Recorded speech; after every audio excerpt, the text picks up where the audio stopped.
The Lord is with you. Blessed are you among women, and blessed is the fruit of your womb, Jesus. Holy Mary, Mother of God, pray for us sinners, now and at the hour of our death. Amen. Pray for us, O Holy Mother of God, that we may be made worthy of the promises of Christ. Let us pray.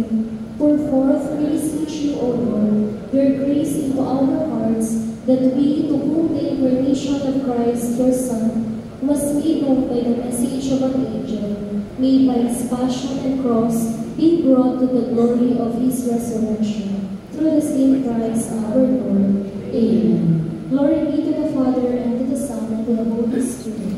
As it was in the beginning, is now, and ever shall be, world without end. Amen. Glory be to the Father, and to the Son, and to the Holy Spirit.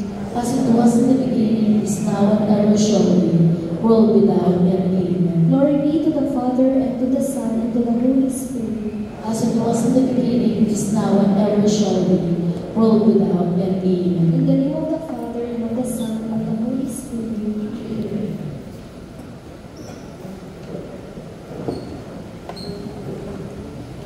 Kapatid, ang lahat po ay inaanyayahang makiisa sa ating pagdiriwang sa pamamagitan ng pagsagot ng malakas at pagsabay sa pag-aawit. Maraming salamat po.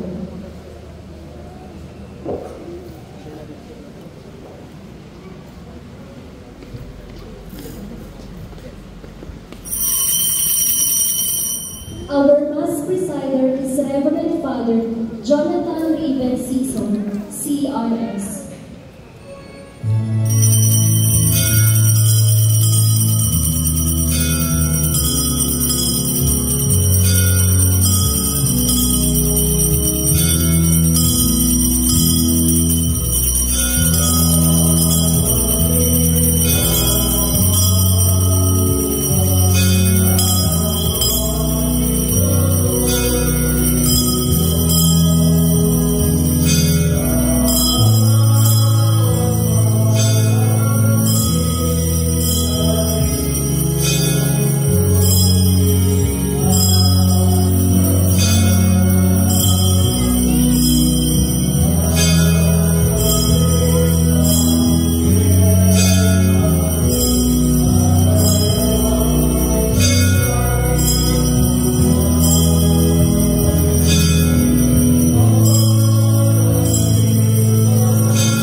Father yun, this